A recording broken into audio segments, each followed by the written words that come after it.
Job లేక ఇబ్బంది పడుతున్నారా? అయితే మెడికల్ కోడింగ్ మీకు మంచి ఆప్షన్. వెంటనే కాల్ చేసి కోర్సులో జాయిన్ అవ్వండి. నమస్తే, నేను Keshav. Welcome to Suman TV. ఆంధ్రప్రదేశ్లో రాజకీయాల్లో వాడి వేడి మాటలు వినడం సహజమే. కానీ విపక్ష నేత జగన్మోహన్ రెడ్డి బయటికి వచ్చినప్పుడల్లా ఆయన చేసే విమర్శలు కూడా వివాదాస్పదంగానే మారుతున్నాయి. ఈసారి మళ్ళీ పోలీసుల్ని టార్గెట్ చేశారు.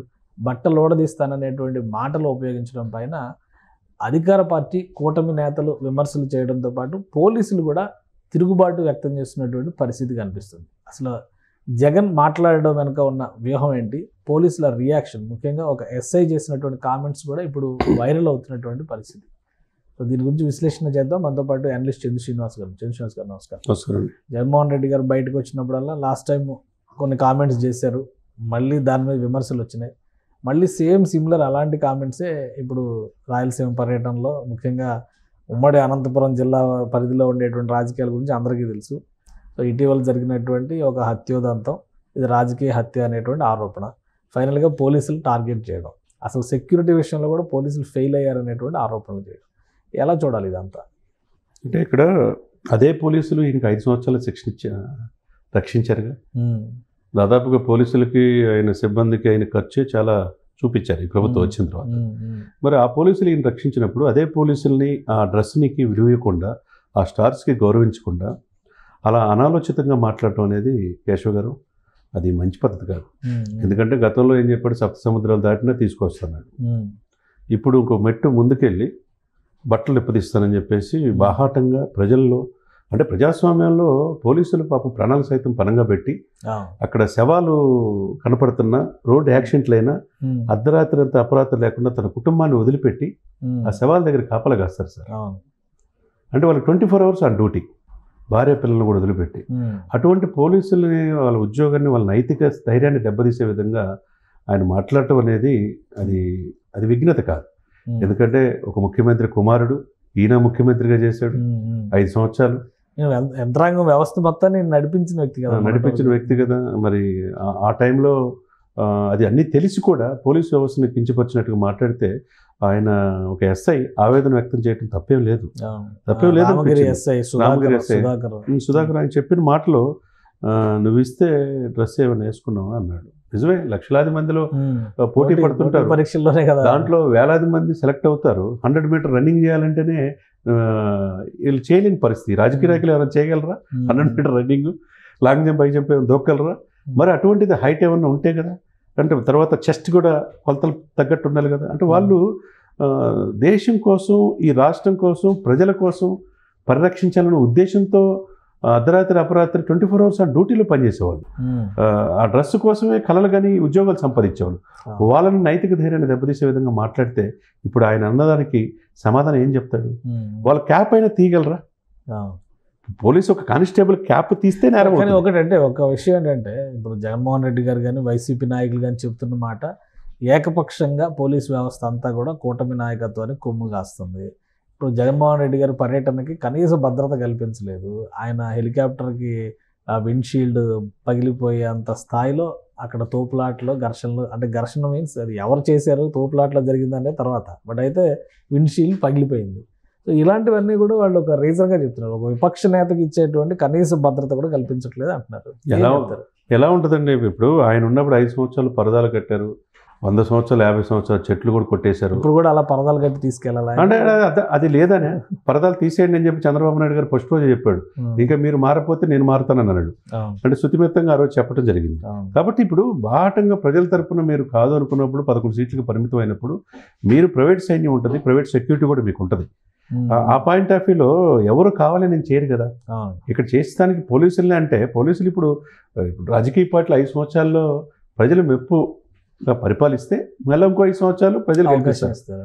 లేకపోతే వీళ్ళు ఉండేది ఇప్పుడు 55 సంవత్సరాలు 60 సంవత్సరాల వరకు వీళ్ళు ఏ ప్రభుత్వాలు వచ్చినా పోయినా కానీ పోలీసులు ఉండాల్సిందే కదా. పోలీసులు అంతే కదా, బ్యూరోక్రాటిక్ సిస్టంలో భాగం కదా పోలీసు. అంతే కదా సార్. ఆ వ్యవస్థలు, పోలీసు వ్యవస్థ కూడా లేకపోతే కనీసం ఇప్పుడు 500 మందిపై ఒక కానిస్టేబుల్ ఉంటాడు. అందరిని రక్షించాల్సిన బాధ్యత ఆయనకే ఉంటుంది కదా. మరి ఎస్ఐ ఉంటాడు, స్టేషన్ హౌస్ ఆఫీసర్ ఉంటారు, సిఏలు, డిఎస్పీలు, ఏఎస్పీలు, ఎస్పీలు, జిల్లా యంత్రాంగం, పోలీసులు లేకపోతే లా అండ్ ఆర్డర్ ఎలా ఉంటుంది సార్? ఇప్పుడు కావాలని ఇప్పుడు ఏమి వాళ్ళు చేసే ఇది ఉండదు. కాకపోతే ఆ హైరార్కీ పాయింట్ ఆఫ్ వ్యూ విచారించి కొద్దిగా లేట్ అయ్యే కావచ్చు, విచారణలో లేట్ అయితే మాకు సహకరించలేదని చెప్పి అనుకోవచ్చు. అదే సమయంలో మీ 5 సంవత్సరాల్లో ఎన్ని అరాచకాలు జరిగినాయి అనేది అది కూడా తెలిసిన అంశమే కదా. అదంతా కాదు కదా, ఇప్పుడు వీళ్ళు చెప్తుంది ఏంటి, మొత్తం అప్పుడే సిస్టమేటిక్గా ఉంది, క్రైమ్ని కంట్రోల్ చేసాం, ఎక్కడా కూడా మితిమీరిన వ్యవహార శైలి ఉంటే కనుక ఎవరిని ఉపేక్షించలేదు. ఇప్పుడు పోలీసులు ప్రభుత్వం ఏం చెప్తే అది చేస్తున్నారు, తానా అంటే తందానా అంటున్నారు. అలాంటి పరిస్థితి ఉందా నిజంగానే? ఎందుకుంటుంది సార్, ఇప్పుడు వాళ్ళు కూడా ఉద్యోగులే, వాళ్ళు కూడా భార్య పిల్లలు ఉంటారు. ఇప్పుడు పక్షపాతంగా చేయాలనుకుంటే ఇప్పుడు అంతకుముందు 15 మంది ఐపీఎస్ ఆఫీసర్లు గత 5 సంవత్సరాలు పనిచేసిన వాళ్ళలో కొంతమంది సస్పెండ్ అయ్యారు, మళ్ళీ 6 సంవత్సరాలు ఎలక్షన్స్ చేశారు, కోర్టుకు వెళ్ళారు. జత్వాని కేసులు ఏమైనాయో ఇంటెలిజెన్స్ ఆయన సీతారామయ్యలతో పాటు మిగతా ఎస్పీలు మనం చూసాం. సీనియర్ ఆఫీసర్స్ వాళ్ళ ఆఫీసర్స్ అంతా మీరు చెప్పినట్టు చెప్పబట్టే కదా వాళ్ళు బలైపోయింది. సిన్సియర్గా సీనియర్స్ ఆఫీసర్ బలైపోయారు కదా. నెక్స్ట్ మళ్ళీ రాజకీయాలు కక్షపూరిత రాజకీయాలు అంటే ఇప్పుడు రాజకీయాలు మళ్ళీ పార్టీలు మారినాయి అనుకోండి, మళ్ళీ పోలీసులు బలి పశువులు అవుతారు. అంతే కదా, అది ఆయన హెచ్చరికలన్నీ అలాగే ఉన్నాయి కదా. అంటే అట్లా హెచ్చరిక చేయడం అనేది అది కరెక్ట్ కాదు. ఏదైనా ఉంటే మీరు కోర్టులో ఉన్నాయి కేసు వేసుకునేవచ్చు. ఇప్పుడు సజ్జల రామకృష్ణారెడ్డి గారు కోర్టుకు హాజరు కాకుండా ఉండడానికి అప్పుడు సుప్రీంకోర్టు దాకా వెళ్తారు, మమ్మల్ని అరెస్ట్ చేయకూడదు అని చెప్పేసి. ఆ సిచ్యువేషన్స్లో మీ కోర్టులో ఉంది, ఫలానా పోలీసు మీద మీకు ఆరోపణలు ఉన్నాయి, లా అండ్ ఆర్డర్ మనం కరెక్ట్గా పనిచేయట్లా, అధికార పక్షానికి కొమ్ము కాస్తున్నారు అని అనుకోండి, వాళ్ళ మీద మీరు ప్రైవేట్ కేసు వేయండి. పర్సనల్గా తీసుకుంటే విమర్శలు చేస్తున్నారా అనుకోవాలి. అంతే కదండి. ఇది ఏంటంటే ఒక రకంగా క్యాడర్కి ఉన్నవాళ్ళు ఏంటంటే జిల్లాలు ఇప్పుడు 9 జిల్లాలు 0 అయిపోయినాయి, మిగతా జిల్లాల వాళ్ళంతా జనసేన వైపు టీడీపీ వైపు వెళ్ళిపోతున్నారు. సో ఉన్న అత్యంత నమ్మకమైన వ్యక్తులే ఆయన వదిలిపెట్టి వెళ్ళిపోతున్న ఈ సమయంలో ఒక రకమైన అంటే ఫ్రస్ట్రేషన్ అనుకోవాలా, ఏదనుకోవాలా, లేకపోతే నాయకుడు ప్రజల్లో ఉండలేదని బాధ అనుకోవాలా, ఏదైనా క్యాడర్ను కాపాడుకోవాలన్న ఆ ధైర్యాన్ని నూరిపోసే విధంగా అయినా ఉండాలి. ఏదైనా కానీ అట్లా మాట్లాడటం అంటే సభ్య సమాజం. ఇప్పుడు పవన్ కళ్యాణ్ గారి పట్ల ఎన్ని విమర్శించారో ఆయనకి తెలుసు, ఏ రోజు కూడా టెంప్ట్ అవ్వాలి. ఆయన రాజకీయాలు మామూలే, ఇవన్నీ తెలిసే వచ్చానని చెప్పన్నాడు. నన్ను తిడితే మీరు ఎవరు స్పందించొద్దని క్యాడర్గా చెప్పాడు. మరి అదే సమయంలో నాయకుడిగా మీరు 4 పిల్లలని చెప్పేసి 4 కార్లు మార్చినట్టు మార్చారన్నా కానీ ఎక్కడ ఎమోషనల్ ఇన్బ్యాలెన్స్ అవ్వాలా. మీరు ఇప్పుడు ఏమవుతున్నారు, చివరికి ఫ్రస్ట్రేషన్ అనుకోవాలా. ఆ ఫ్రస్ట్రేషన్తో భాగంగా క్యాడర్కి డిమోరలైజేషన్ కాకుండా ఒక ధైర్యాన్ని కల్పించడానికే ఇలా మాట్లాడాడు. క్యాడర్లో ఉత్సాహం నింపడం కోసం చేస్తున్న వ్యాఖ్యలుగా చూడాలి. అదే తప్పితే ఇక్కడ వేరే విధంగా లేదు. అదే పోలీస్ వ్యవస్థ ఇప్పుడు ఎస్ఐ కాడి నుంచి ఇప్పుడు రేపు పోలీస్ అసోసియేషన్ ఉంటుంది, వెరీ స్ట్రాంగ్ ఆఫీసర్స్ అసోసియేషన్స్ ఉంటారు, వాళ్ళు కూడా స్పందించే పరిస్థితి ఏంటి, వాళ్ళు కనుక డ్యూటీ కనుక పక్కన పెడితే పరిస్థితి ఏంటి అనేది కూడా ఆలోచించుకోవాలి. ఇప్పుడు 5 సంవత్సరాలు, ఇప్పుడు 4 సంవత్సరాలు 2 నెలలు వాళ్ళు మిమ్మల్ని రక్షించాల్సిన బాధ్యత కూడా వాళ్ళకే ఉంటుంది కదా. ఎవరో ఒకరు ఏదో తప్పు చేశారని మీరు భావించినంత మాత్రాన మీకు అన్యాయం జరిగితే కోర్టులు ఉంటాయి, చట్టాలు ఉంటాయి, దాని ప్రకారం వెళ్ళాలి తప్పితే ఇట్లా బాహాటంగా ప్రజల్లో అందరూ చూస్తుండగా మీడియా ముందు అలా మాట్లాడటం, బట్టలు ఇప్పదీస్తారంటాం, ఇది సినిమా కాదు సార్, ఇది నిజ జీవితం.